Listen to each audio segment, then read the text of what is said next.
Okay, so what light has to do with BlinkenCity and Blinkenlight. Did you ever heard of Blinkenlight, by the way? I think I heard of it, yeah. Wasn't it about these lights on buildings, right? Yes, it was an art installation back in, I think, 2001 in Berlin on the Alexanderplatz. And basically it was about, let's say, putting single pixels on a building scale and you can play Pong on it. But it's not only regarding lights and controlling lights. This talk is from Fabian and Luca also on blackouts and controlling these, and what to do with SDR, what to do with traffic lights, and how to prevent potential blackouts and the power system behind that. This is now your topic. Please welcome, with a warm applause, Fabian and Luca.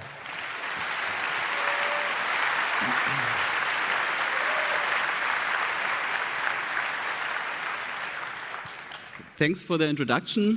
Thank you all for coming and the awesome Laola here in the beginning. This is Luca, I'm Fabian, and we are both quite excited to present this research now for the first time. But before that, we need to start with a disclaimer. This talk is for educational purposes only and to warn of the risks that we identified. We follow the responsible disclosure process, and most importantly, we do not encourage, endorse, or support the abuse of any of the vulnerabilities we discussed and or creating a blackout. And with that out of the way, let's start this talk where the research journey also began for us, with a broken street lamp in Berlin. One of the street lamps was missing the cover on its pole, so we could peek inside, and we found this box which had a relay and it said Funk-Rundsteuerung. Also, each of those poles had another ominous box on the top. Turned out, we found a radio-controlled switch and the antenna was actually externally mounted up in this other box here. Naturally, we got curious and we found that this system is operated by a single company called EFR. That's short for Europäische Funk-Rundsteuerung, and it consists of 3 transmitting stations, 2 of them in Germany, that send high-power, low-frequency signals as so-called telegrams over the protocols Versacom and Semagir, which we will cover today, to devices in Austria, Czechia, Germany, Hungary and Slovakia. And the system works like that.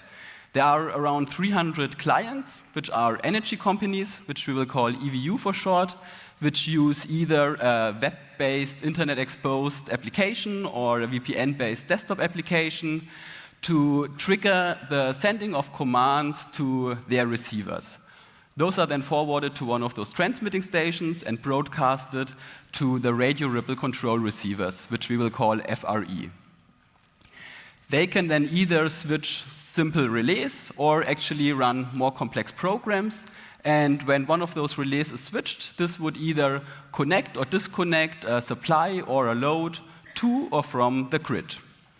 Also, just by the way, those multiple relays are usually not used for connecting multiple devices, but for a kind of dimming functionality.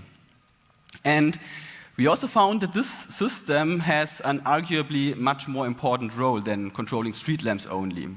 And that is as part of the so-called redispatch 2.0. It's used to counteract regional imbalances within Germany to keep the grid stable. And for that, it is used to control renewable power plants like solar, wind, and biogas, and also different loads like heat pumps or wall boxes. It's also used for switching between the day and night tariff or for controlling custom devices like industrial freezers. And the same frequencies are also used for a proprietary weather forecast called Meteo Time 2, as well as normal and some encrypted time information.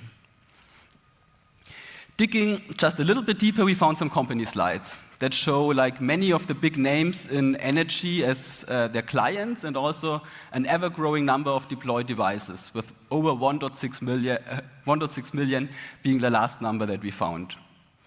Also, in one of the slide decks, they actually mention numbers for some of the example customers. And those add up to multiple gigawatts of loads and supply.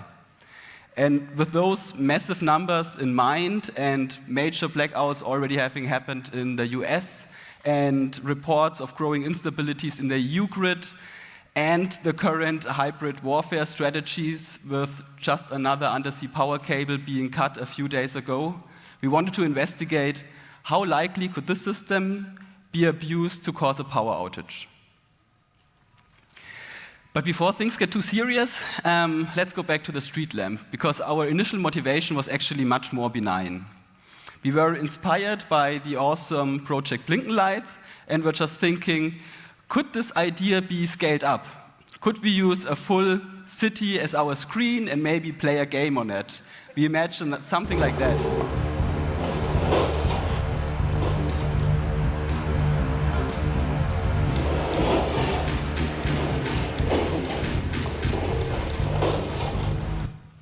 Okay.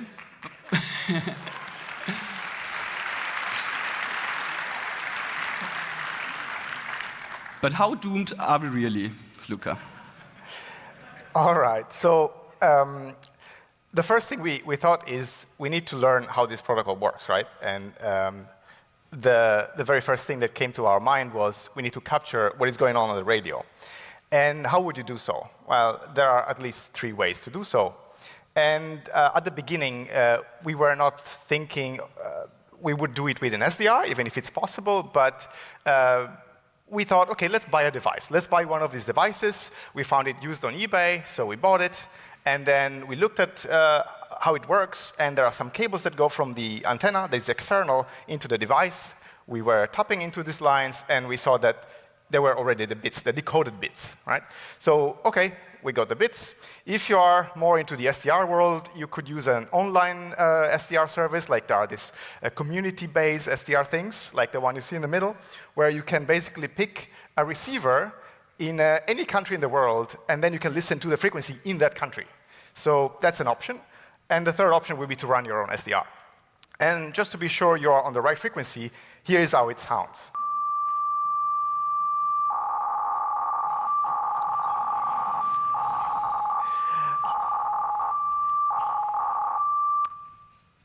All right, so it sounds a bit like a modem. In fact, it's an FSK modulation. And, well, the parameters are written in the slide. You can try your own, or you can buy a device like we did, and then you start to have the bits. So what did we do? We started collecting these radio messages that are transmitted and received by our receiver. And, well, as soon as the screen is back, you will see how it looks like. Maybe. Yes. Oh, okay, great. So what you see there in the middle is a bunch of these messages. The first thing you can note is that there is a common header. All of them start with 68. Then there is a length. Then there is another 68. And then there are other fields. There is a control field with a sequence number.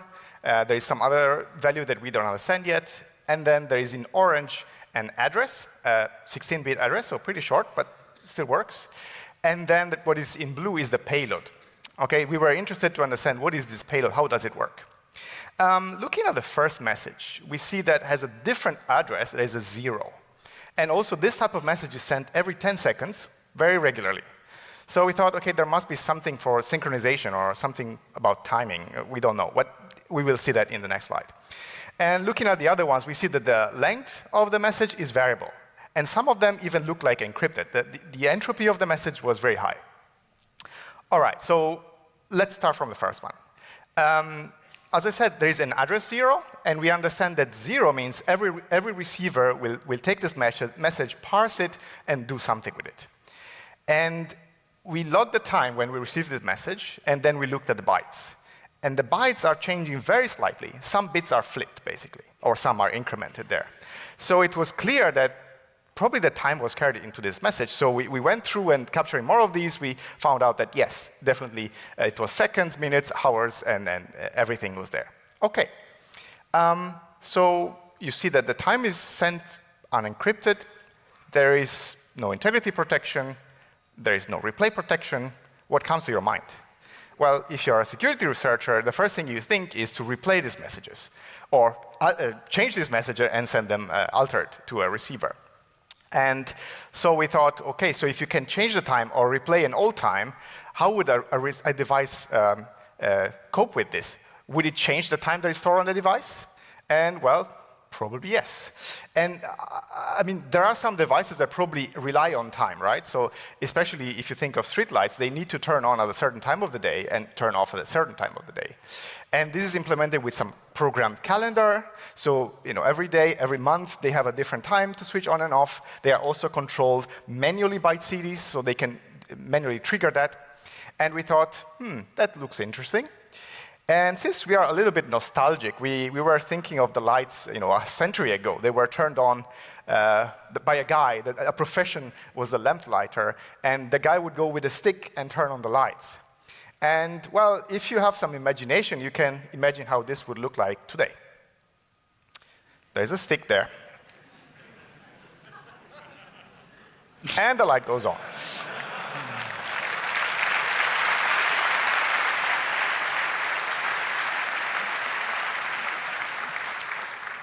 Okay, so this seemed interesting, but we don't know much about this protocol, and there are plenty of other messages we need to study. So at that point, we decided to build a full playground with all sorts of devices. We bought different vendors, different protocols, and at that point, we thought, okay, but we need something to, you know, to send a message to these devices, so we implemented an emulator of the real network transmitter thing. And so we took an ESP, something we had in the lab, some waveform generator. We built up with a coil. We took out of a mobile phone charger. We tuned it with some capacitors, and we tuned it to the right frequency. And with these elements, now we have a lab where we can, you know, receive and send messages. Great. But what are we sending? And well, to learn what are we sending, we need to perhaps look into a manual or some documentation. And well, we did some research, and it actually starts pretty early in the last century. The protocol that is being used today in English is called radio ripple control, and the base version of this was ripple control. Ripple control was a technology invented really 100 years ago, where you inject a small tone in a power line, and then a receiver will listen for that tone and then do something when that tone is played. And when the radio was invented, then they decided, or rather, it was too expensive to continue using power line, and somebody thought, okay, why don't we use radio waves? And while doing so, they didn't change much. So the protocol is basically the same, like the one in 1900, but they added some functions to make it smarter. And if you want to look at this, there are some DIN standards. They are sold on a DIN website, and there are some other ones that are still draft. But if you are nice and you call VDE and you say, okay, I want to do something, they might sell it to you. So we got the standards, and we got this information, and we started to look into that. The first one is called Versacom. The second one is called Semagir. We will start now with Versacom. Yes. So Versacom is a little bit more modern and easier to understand protocol. After the EVU address, which is part of the outer telegram structure, Versacom uses a 4-bit function specifier, then a 4-bit address mode specifier, followed by the function arguments and the actual address specification. The functions are defined in the DIN norm and range from simple and cyclic on-off switching to vendor-specific commands or deactivation of the receiver. The addressing is a little bit more complicated and allows to target a group of devices based on using a combination of A, B, C, and D address levels. And if none of those are used, then it's a single addressing mode, targeting only one specific receiver. So let's look into that a little bit more to understand how we can control a device that we have in front of us now. Here are 2 telegrams, the first one using the A and B address modes, the second one using the C address mode as well. So the second telegram here is targeting a smaller, more specific number of devices. Group A addressing level consists out of 6 bits, which can be set either to 1 or 0, specifying if devices that are parameterized to be like of that A address level should be switched or not. Group B, C, and D address levels are then also like variable length, with the group B being specified in the last 2 bits of the group A, and then C and D is just implicit based on the remaining bytes. So quite complicated. And also if C and D is used in combination, then they form a kind of matrix, which we'll see again in the next slide. because we wanted to know how is this actually used in real life. And we found actually some quite extensive information about that from various energy companies that showed that address level A and B are usually used for specifying the energy type and the power class. So for example, 1.1, in this case here on the top left, would target wind parks with more than 10 megawatts of power. The C and D address levels are used in combination for regional targeting, where one German zip code is just associated with one of those matrix cells. We also found EVU addresses in there. They're called Anwenderadresse, as well as the definition of the stimming feature, so the association of relay to output power level. But besides, in those PDFs, we also could extract EVU addresses from recorded telegrams, of course. And also we stumbled upon an internet-facing customer portal that was like by EFR that was leaking a lot of extensive information, including sent telegrams and a full list of EVU addresses to any unauthenticated user via WebSocket. But this leak has been fixed, and but it's also not required for this attack to work. So now let's combine our now around 300 EVU addresses that we collected and our information or knowledge about how the addressing mode works to target the device in front of us, or actually to switch off all Versacom-based devices that are in range. And for that, we simply will use a telegram that uses only the A-level addressing, and then set all of the 6 bits to 1. And that means that all of the devices that have a matching EVU will be targeted by this command. If the command is a switch off, and we cycle through the 300 or even all the possible 65,000 possibilities for EVU addresses, then we should be able to switch off the device in front of us, and also by seeing when it reacted, we can find out which EVU it was actually configured with. And with that, you can actually disconnect a real photovoltaic system from the grid. So here on the left, you can see an LED indicating that currently power is being delivered into the grid. Here on the bottom, you can see it's around 2.5 kilowatts of power being transmitted.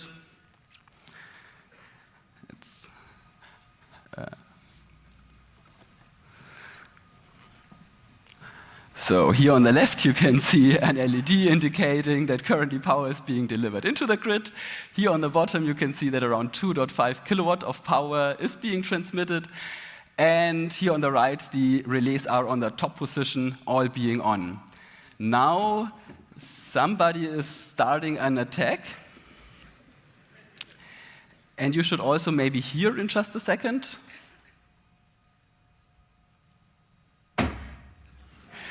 The relays are turned off, the power goes down to 0 watts,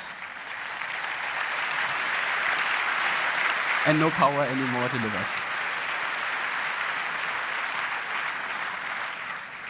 Thank you. Some of you might now have wondered probably, wait, just with a flipper 0?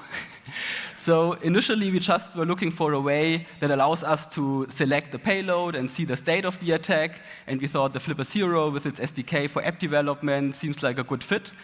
Only then we found out that we can misuse the RFID antenna, the 125 kilohertz one, and the RFID read functionality to then in software create an FSK modulated signal, also at 139 kilohertz, and with a reach of up to 1 meter. And what this means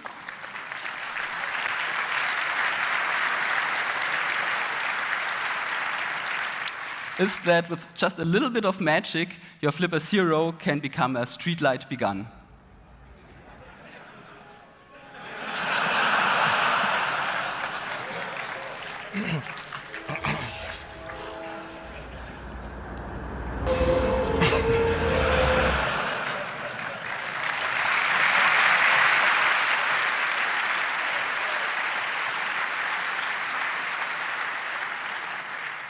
Okay, so that was the closing slide for Versacom. We basically owned it. And now we need to look into the second one. The second one, well, we started the same way. The clicker doesn't work. So we open the standards, and we see that it looks a little bit different. There is some complexity. They describe how the payload can be split in multiple telegrams, and there is a sequence, there is some headers, some CRC, and then some zero padding. And we thought, okay, let's try to see where those messages are sent over the radio. So you can look into the middle of those bytes, and you can see there are some zero padding ones. Then there is the green part. Those are 3 telegrams that also end with a zero padding, and then something else. And we thought, okay, this seems to match. There is a start, there is an end. Okay, great. But if you try to match that with the structure that we said there with the bits, that doesn't really match. And another problem arises there, that this is only sent every 6 hours. And we thought, how can they control solar plants every 6 hours? That doesn't work. It cannot be the one. And if you look around also, you see the other messages in blue, those are encrypted. And we thought, okay, encrypted every 6 hours, this seems to be the meteor time. So those are the weather forecasts being delivered every 6 hours. But this is out of scope for our presentation. So we know that there is something else, and we want to know where the actual semagear messages are transmitted. And while we don't know where they are, certainly the device knows where they are because they need to be parsed and used. So let's look at the device. Opening the device, we found 2 different architectures. One was based on a Motorola chip. This is pretty old, but even being old, it had some security bytes to protect code readout. 8 bytes, it was a bit too long. And in this case, the chip doesn't have a flash, so the flash is external. That sounds quite interesting. So we will look into that later. And the second model had a more modern PIC. This one had no flash external, so it's internal, but from some sources we found out that there is a bug in this chip. So if you have some luck and the bits in the security bits are set correctly, you can actually read out the firmware. All right, so we had some information and we proceeded with the standard hardware reverse engineering. So we plugged some cables here and there, we plugged our oscilloscope, and we looked at the signals. They looked great. There was some SPI, some I2C, some serial. And after we found which points we want to probe, then we connected the logic analyzer. With that, we let the device reboot, and we observe what it does. We also tried to send some message, and we saw when does it do anything after receiving a message. And well enough, we found that when the EVU is correct, then the device reads something from flash. Those bytes that it reads are 3 bytes, the one you see down below, and you might know that the device has an address, a unique address, and there's exactly 24 bits. So what we saw there was exactly the individual address of this device. That is what we need to trigger individually the street lamps that you might remember from the beginning. So we have the individual address, but we still don't know how to trigger the commands, right? So we need to still study how the protocol works. And okay, so maybe we can gather some information from the second type of device. In this case, we saw there is a bug. It's a hardware bug. If the device is configured correctly, you can actually read out the memory, but you need 2 devices from the same type, same firmware. Why that? Because you need to override the bootloader and then try to dump the memory of the rest and then override the rest and then, that thing. This seemed to be possible, but we didn't have the programming device. And also we thought, okay, let's see if there is a firmware tool for decompiling this, and IDA does not support this architecture. So we thought, okay, it starts to be a bit hard. And then considering we don't have the right hardware to debug this device, we thought, okay, this will really take too long. Isn't there anything else we can do, something easier we can do to get to know what the device is doing? And looking around, we found that every device, every vendor has an infrared port. This infrared port is quite similar to the one that you might have seen in smart meters. In fact, in the data sheet of one of these devices, it mentions this IX standard that is the same using smart meters. So we found some open source tools. We tried to speak to this device with this USB adapter, and nothing. 0. Nothing came out. Then we Googled a bit, and we found that there are custom tools to program these devices. In practice, technicians, when they mount this on the wall, they need to parameterize the device, and they use these tools. Okay, so we look into the vendor website, and there was nothing, no place to download these tools. And we thought, okay, but we are smart, let's try fuzzing and see what we can get. So we started fuzzing. different speeds, different bytes, everything, and we got some little thing back that sounded more like an error than anything meaningful. And we thought, okay, this would take, again, very long. And we thought, okay, let's spend another half an hour on the internet, maybe we can find something. And yes, we found the programming tool that technicians should use. This tool, once you plug it with the infrared port, can read a device ID, can read the full EEPROM, and can read some programs, can read a lot of things. What you see on the right is some configuration that was pre-stored on the tool, and this configuration includes commands, programs, things we don't understand yet. So you see numbers, there is on, off, there is an address, you see plus and minuses, so the address is plus and minuses, something was a bit weird. And we thought, okay, we need some help. We need some help, and you click F1 and you get the Windows help. And from the Windows help of the program, you can find very good information. Finally, a help function that works.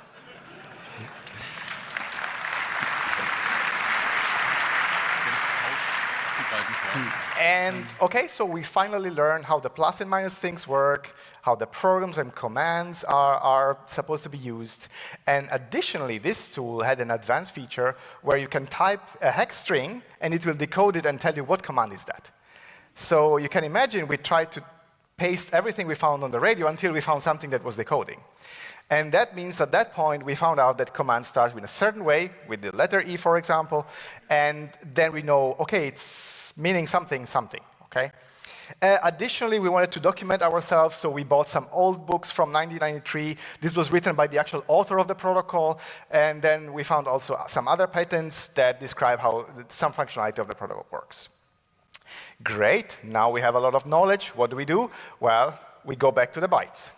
And this time, we know which telegrams we need to look for, and we start to look at which function is implemented by which telegram.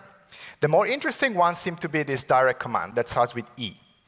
And there is a bit of complication in Semagear because you can concatenate multiple things in the same telegram. In the second one, for example, you see it starts with 9. That means individual addressing. Then there are the 24 bits of the device, and then there is the actual command that starts with E later. This was actually not documented in the standard. We found out because the tool was describing this behavior. Now, looking at the green part, you see that there are some bits set, but mostly zeros. And, well, from what we learned from the help program, we know that there is some address and there are some program arguments. But we still don't know what a program does because we could not actually read it out. And so what do we do? Well, again, a bit of, let's say, work on the bytes, and we collected all the messages for a certain EVU, and then we look how the program bytes or bits are changing or not changing, and we found that very few bits are used. And that's the program address, the one that is marked in yellow, and the other part is the program argument. And we don't know what those bits do, right? So we know that there are some programs, let's say 3 or 4, and we know that you can set some bits and they might do something. In this RPT01 tool, we could see some program templates.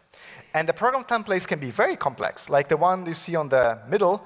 There are some if statements that are nested with each other. It reads from flash. It can set relays, multiple relays at the same time. And we thought, okay, how do we find out?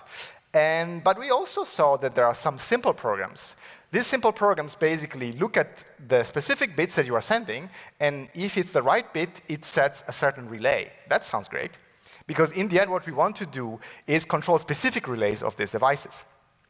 So you can imagine we really like fuzzing, so we started fuzzing again. And by fuzzing, we wanted to trigger, we wanted to find which programs exist and which relays are triggered by this.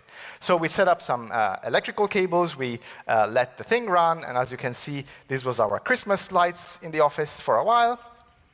And once we succeeded, we got a list of program addresses, and we got the bits that are needed to set each relay.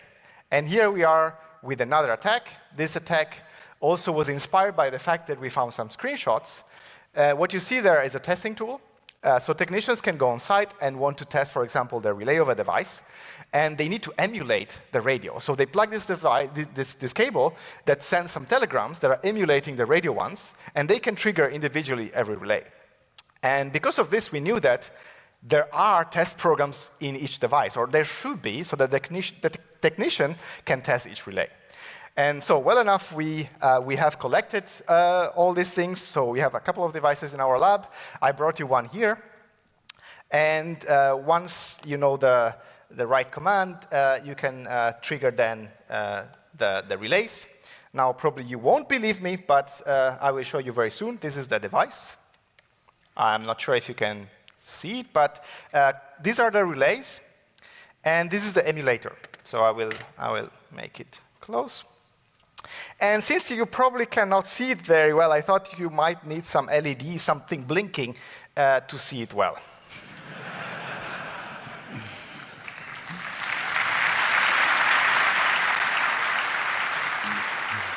All right, so I'm going to send a couple of messages, and you might recognize the sequence that I'm sending, or not.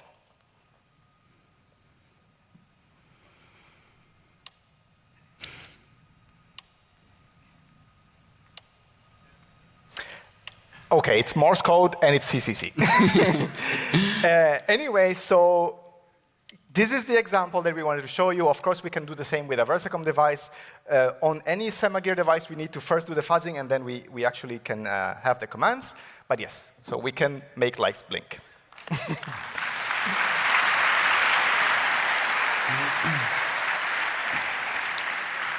Okay, so we saw this blinking lights, then let's reconsider the BlinkenCity idea again. Is it possible? So yes, we can control individual street lamps via radio.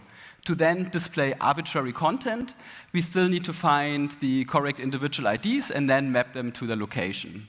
The individual IDs can either be extracted again from recordings, where the single addressing mode is used, or can be read out via infrared, and then if one is found, you can try the previous or next one and see which of the lights go out, and then maybe during a bike tour or with a drone, map that to the actual location. However, there's one limitation, and that is that it would be quite low FPS. So we only can update around 2 pixels or full regions per second and center, and also we need a sender that covers the full city. But with those limitations in mind, yes, that's technically possible, but probably would look best as a time lapse. So naturally, the next question was, how many screens do we have in Germany? And we just thought, let's ask the state. Thanks to Frag den Staat for existing and Thomas Blind for performing those requests, some cities actually considered the technology used for controlling their street lamps as sensitive critical infrastructure information. Others responded with more than asked for. So Bielefeld, for example, not only confirmed that it exists and that it uses the radio ripple control technology, but also that they use 2 light sensors at those 2 locations as a kind of master switch. So I think, quite ironically, you can use just 1 or maybe 2 flashlights to turn off the street lamps of a city, of a few cities in Germany. Also, you might wonder, what about here in Hamburg? And there we actually just stumbled upon news from a few months ago that Hamburg is now migrating its street lamps to a new future-proof system. And we were excited and thought, oh, nice, what kind of IoT stuff are they trying out? Turned out, no, they just now migrated to the system that we are just talking about today.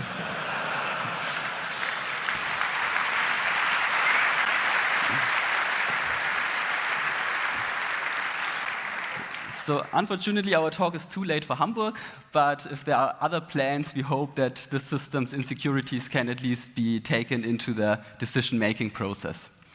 And also, when it comes to interesting news, also just from a few months ago, we read from a hiccup in Hesse, where a few cities that have FRE-controlled street lamps were completely dark. All the street lamps were out, and people already speculated about a hacking attack.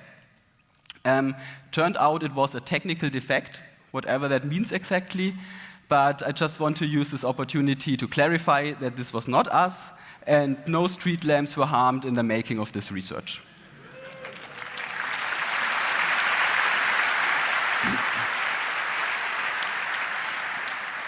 Okay, but with that we also need to go back to the more serious topic. Could we create a blackout? And we are not experts in grid stability, but we imagine that 3 conditions need to be met. The amount of power that's controlled via FREs needs to be sufficient to cause serious trouble. The radio protocol or radio signals either need to be overpowered or the original towers need to be hijacked, and the optimal timing has to be chosen. So let's dive into the first one, the power. By manually looking at the top energy providers of Germany and what they use, we estimate that of the ripple control technology, 80% of that power is currently controlled with the new radio-based version. And then let's look into renewable energy plants and laws around that. So for example, solar plants smaller than 30 kilowatts, or now it's actually 25 kilowatts, but it was 30 for the most time. Remote control is optional, but it's demanded by some EVUs. For power plants between 30 and 100 kilowatt, remote control is actually required by law, and it's almost exclusively implemented via ripple control. I think only Berlin in the past was using another technology called Strompager. And then for the bigger ones, like starting from 100 kilowatts, remote control is still required by law, but also a more advanced so-called Fernwirktechnik needs to be installed, which also allows reading out the current production numbers, like it's a two-way communication system. But we were wondering, does that mean that FREs are not in use there anymore? And how about super big solar parks? And we thought, well, it would be super nice to know, but that's critical infrastructure and the heart of it, that will be super hard to find out.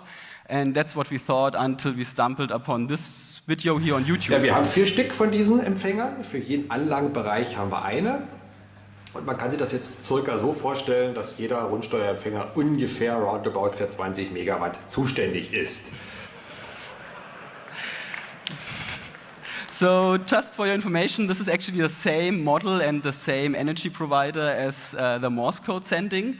I'm not sure how this power plant would react to that. And also the system is from 2021, but they are still in use today. And we can say that because from this information, it was quite easy to pinpoint it, even though those 80 megawatts were actually only one part of the system. And that is because it belongs to the currently 3rd largest solar park in Germany with overall 160 megawatt of power. And besides this nice anecdota, we also found many more PDFs from different energy providers that explicitly mention the use of FREs for power plants larger than 100 kilowatt. But what is now the overall number of power being controlled via radio ripple control? And unfortunately, neither EFR nor Bundesnetzagentur has this number, according to their own statement. So we needed to estimate and calculate it ourselves. For that, we downloaded 2 gigabytes of zipped XML files that include information about every single power plant in Germany. We sent some requests to the press departments of various energy providers, and we dug deep into statistics. To estimate the smallest solar class here, we could actually use the remote controllable by network provider flag inside the Marktstammdatenregister XML quite conveniently. The middle class was easier to estimate because of the full ripple control technology usage. And the big power plant estimate is a bit rougher, as there were just not enough YouTube videos for a proper sample size. For the wind estimate, we just used the examples that EFR themselves have actually published and extrapolated those numbers to today, like looking up those numbers. And while we could not confirm that all of them are still using FREs for those today, also those 5 out of 300 companies were likely not the only ones having wind controlled via it. And then for load, we estimate, based on statistics, that around 20 gigawatts of load are controlled with FREs. So overall, that's 60 gigawatts of an imbalance, and that seems quite significant. Also, that's just for Germany and also just for solar and wind. But just how significant is that? And for that, we need to look into the net or grid frequency. It's 50 hertz, and it should always stay there. If it reaches 50.2 hertz or more, then there are interventions to reduce the supply. For example, using this technology that we are talking about today to turn off those solar parks. If the frequency drops below 49.8 hertz, then there are interventions, for example, to activate energy reserves, to disconnect industries that have agreed contractually to that being the case. And also the first hardware might fail, like it has happened in the Vienna airport. If you reach 49 hertz and less, then there is an automated stepwise load shedding happening, up to 50% at 48.5 hertz. That sounds a little bit sober, but what that means is over 200 million people without power. At 47.5 hertz, power plants would just disconnect from the grid to protect themselves from damages. So then the grid really needs to be built up from scratch. And in theory, in a fully loaded grid at 300 gigawatt, to create a 1 hertz change to reach this private load shedding threshold, it requires an imbalance of 18 gigawatts. However, such a big number, or like such a middle big number compared to the 60 gigawatts, has actually never been seen before in the grid. In practice, one of the last incidents was in 2021, when around 3 gigawatts of power were unexpectedly lost in Poland, and the grid frequency dropped by 0.16 hertz. And what I want to say with that is that, the grid basically has not experienced such a big imbalance yet, and if we are talking about something like 18 gigawatts or maybe 60 gigawatts or maybe even more if we consider other countries, then there is an additional problem besides this theoretical effect of the grid frequency.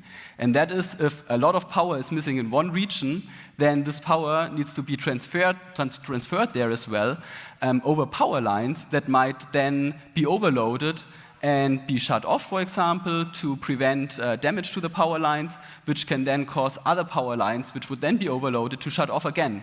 And then it can cause a domino effect or cascade effect, like it has happened in 2006 already once, after a cruise ship needed to be transported, and then one power line was shut off and things were not properly planned through. And then, like much more can happen than this theoretical limit here can imply. And taking all of that into consideration, it seems like there is enough power to be controlled via radio ripple control to cause serious trouble. Let's see if we can also, like range-wise, can reach this power. Right, so we said there are 3 conditions. This was the first. The second would be to take over the radio transmissions. And well, there are probably 2 ways. And the first that we thought of was, can you kind of override the signal? Right? So can you send something that would be more powerful than the original one? And since we are not that much experts into low frequency, we asked some experts. They provided some formulas to us. We wrote down a tool that can simulate things. And well, we started with this assumption. You need a very good antenna. An antenna is nothing less than a wire of a certain length that resonates at a certain frequency. So in this case, the frequency is pretty low. You need a 500-meter antenna to be optimal. And, well, that's pretty hard to get, but we will see how we can get there. And then we assumed, okay, let's imagine you have 10 kilowatts. There you can build your own amplifier, and there are also some portable boxes that can give you 10 kilowatts. And, well, with that, if you see, we try to simulate this. On the map on the left, there are some green dots that are pretty invisible. I don't know if you can see it. One is here. And then the red dot would be a ROG transmitter. In this case, if you estimate the distance between the two is 300 kilometers, you can see that the front lobe is about 70 kilometers, so we can overpower the original one for about 70 kilometers, and in the back would be 240 kilometers. And this was only one transmitter, and, well, I guess if you want to do it for the whole country, you would need to place a couple of them. And, well, okay, it's not so easy, but you can still do it if you have enough power and enough transmitters. Now, the topic of the antenna, because it sounds hard to have something 500 meters high. And then we thought, okay, how can we do it? And we took inspiration from radio amateurs. They often use kites and weather balloons and attach a wire and bring it up. And, well, we found that is pretty common, and you can go high up to a kilometer with those, even more. Alternatively, you could also use a drone, but that would have some limited time, flight time. So once we got these numbers, we thought, okay, but how difficult is really this attack to be run? And then we thought, okay, let's try to implement something like that. Of course, not on the real frequency.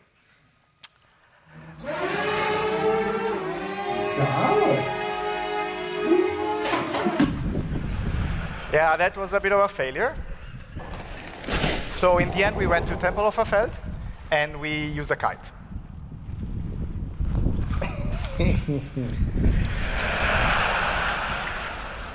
So here we were limited by the law to only use up to 100 meters of line, and we could also not send more than 1 watt of radiated power, and needed to use a different frequency than the real EFR one, but at least it gave us a feeling on how complicated it is, and it actually worked quite beautifully.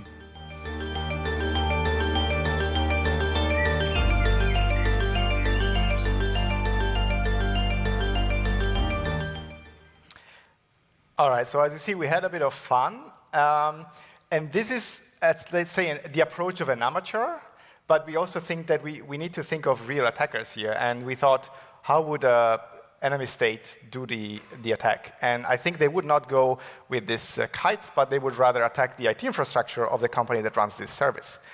And well, there are probably, again, 2 possibilities. One is via the internet. And we know that they have portals. Sometimes they have outdated software. Sometimes they have some leaks. So, well, to be taken care of. And the second one would be to go physically to the transmitting sites.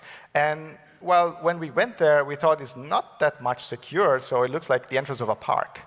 And, well, we think that this would be also a valid option if you want to take over the signal. Okay, so with the range also basically covered, we were inspired by this 32C3 talk, which we can highly recommend if you want to dig deeper, to basically create a naive plan on how such an attack using the FRE control would look like. And for legal reasons, I want to emphasize that these are not illegal instructions, but it's a thought experiment as part of our feasibility study. So first, if you opt for the decentralized center option, you would need to find good sending locations a little bit further away from the original senders with controllable load in range, or supply in range. For that, as an attacker, I would maybe use this public data here and put it into a custom physics simulation. Actually, I would put the full Marktstammdatenregister-based estimate in there, and then maybe play around a little bit with the radiated power to decide on what to aim for, maybe interactively check different sending locations, or maybe even write a computer program to algorithmically optimize this hard problem for you. Then the time actually seems quite simple. There is near real-time public information on that available on the internet. So while this screenshot here was taken in late September, and probably does not show the best day for such an attack, we can see that on a sunny day, still the majority of power is being created from renewables. And then if you think you found the right time, there is another very convenient website called Netzampel, provided by the energy providing companies, which actually shows you how many renewables are currently already turned off to keep the grid stable as part of the Redispatch 2.0. And if a lot of those power plants already needed to be turned off to keep the grid stable, then maybe the attack could actually start with switching all of them on. This would then increase the grid frequency and would cause other power plants, which are not under our control, to reduce our power output. So for example, the old-style coal plants, basically being a kind of amplification attack. If the grid frequency is back to 50 Hertz then, and maybe even time it with a change of hour, where some power plants are being shut off and other are being turned on, and there is a natural dip or peak in the frequency anyway, saving another 2 gigawatts, then you can switch off all the renewables in range and switch on all of the loads, maybe multiple times on-off, time it and sync it with the grid's resonance frequency. And if you really want to make things harder for the incident response team, you can then also deactivate the FREs and continue jamming the frequency. So let's summarize. So while the amount of power that's controlled via FREs is the biggest unknown, with our best effort estimate, the European grid could experience a never-before-seen loss of power. Overpowering the radio control signal would be the biggest obstacle, and like with a decentralized option, it would require a significant coordinated effort. We still think that this is within the realms of state-sponsored attackers, as we have seen like in the past with how much effort they are putting into those actions. But for a state-sponsored attacker, just hijacking the actual transmitter might actually be the more plausible attack vector. Choosing the right timing seems comparably trivial. So overall, we think that this attack scenario actually has the potential to cause a proper blackout via those cascade effects that we have mentioned before, or at least a brownout, being like regional power outages. And even if not, it can and probably would have short-term effects on energy prices, result in a network split, and not increase the trust of the public into the grid stability. But as we've mentioned in the beginning, we are not experts for grid stability. So when we shared this research with Der Spiegel beforehand, they reached out to Professor Dr. Albert Moser, who is university professor at RWTH Aachen, and he comments on that an attack of this magnitude could indeed lead to the first Europe-wide power outage in history. And I can tell you that this is not what we've expected and hoped for when starting with the BlinkenCity idea, but that's just what we ended up with after digging deeper and deeper, maybe also a little bit inspired by some parts of the disclosure process. Yeah, so as you can see, things got a bit serious, and since we are serious researchers, we started our responsible disclosure, and this started in September. We sent an email to this company and showed the vulnerabilities, and well, we also had a call, and they said, yeah, okay, we knew about that, okay. Well, what they knew is that we then scheduled a meeting, and in the meeting we were explaining more details of our findings. And they said, yes, we knew that the protocol is unencrypted, and so there are some attacks you can play. And apparently this was found by some researchers, from university researchers in 2013. And it even ended up in a book produced by BSI, the German cybersecurity agency. So this was very well documented, and they knew from 2013. In fact, 2015, they had ready an encrypted version of the protocol, but unfortunately, nobody wanted this. Nobody wanted to pay for it. And so it was not deployed. Another thing, when we shared that we found these big power plants using FREs, they said that should not be the case. Okay, so somebody is not doing the right thing there. And then we, of course, disclosed this to BSI, and this was then disclosed to other agencies, and they took it seriously again. They thought of, okay, encryption here, what can we do? And then EFR itself notified their customers that are using these superpower plants, super big ones, with the FRE, that they should change, they should do something else. And after that, we thought, okay, we did a good job. Everything seems to be going the right direction, but apparently EFR decided to contact their lawyers, and they got a bit, let's say, panicked because we said we will present this as CCC. And they said, no, you don't go to CCC, you don't present this. And in fact, quite funnily, the lawyer explicitly said, you can probably read it in German, said, what you're providing literally is illegal instructions. That is the motto of the conference.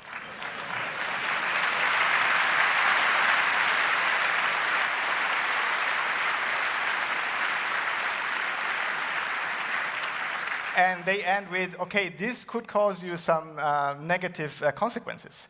So we thought about that, and then we thought, well, this needs to be public.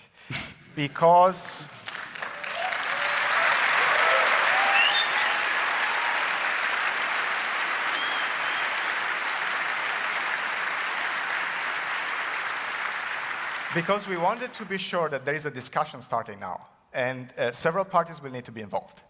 In fact, we were also surprised how EFR was very collaborative, at least at the beginning, and every time we reported something to them, they started to fix it. So it was really a good thing.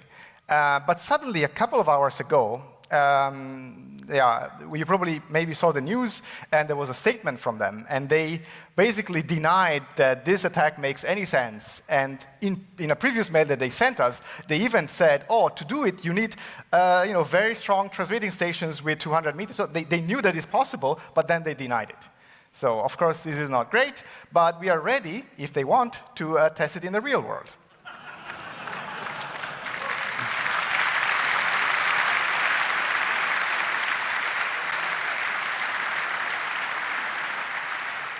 And of course, we also thought, what could be the solution to this? And while that protocol is old, there are other ones that are a bit newer.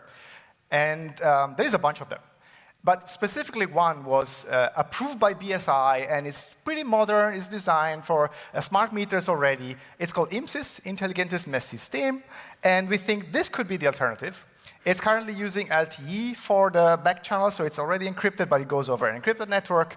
In the future, they plan to have a completely independent infrastructure, LTE infrastructure running on 450 megahertz, that will be only for critical infrastructure. So this sounds pretty good.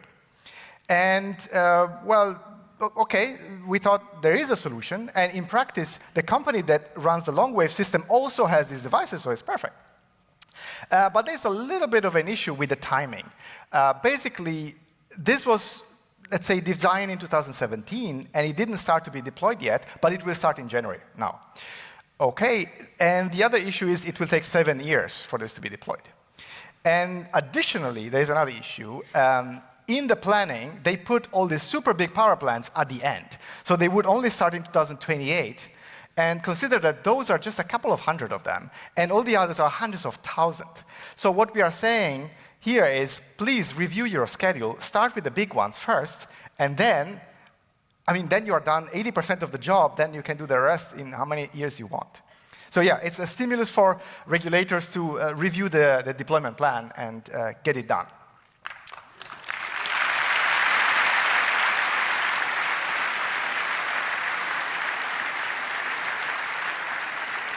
And here we are closing our presentation.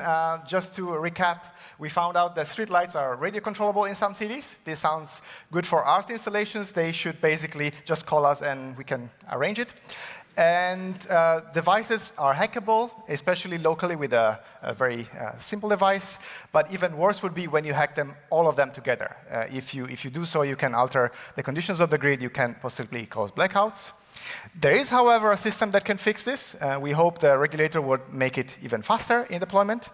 And to all of you, all the security researchers, please look around. There is plenty of legacy systems like this. So please go and find the next one. And one little note to whoever owns those systems, be nice to security researchers. Don't threaten to sue them, because this is really, we are trying to help here, and if you don't help, you might have seen the talk yesterday with the train. It means we will need to come back and, give you some updates.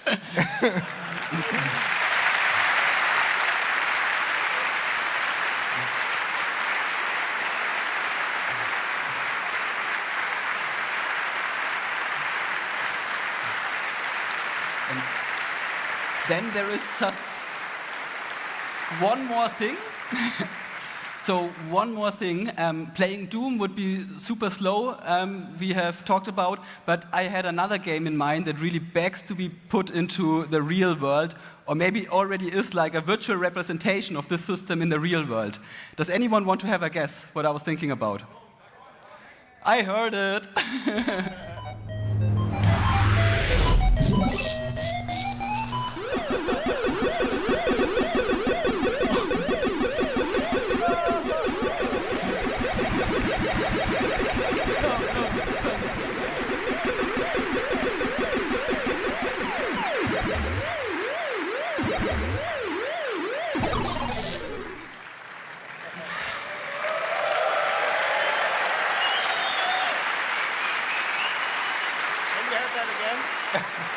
Really? Oh. We're doing that. Hello, hello.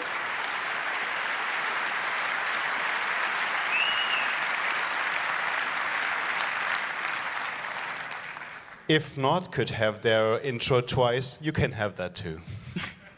So we are sorry that the video interrupted, but if you want to see it again. Okay. Oh.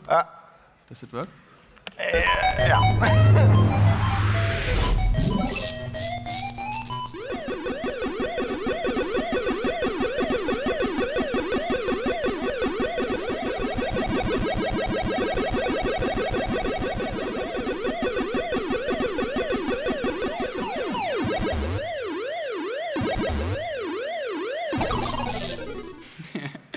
Worth the hours of Blender.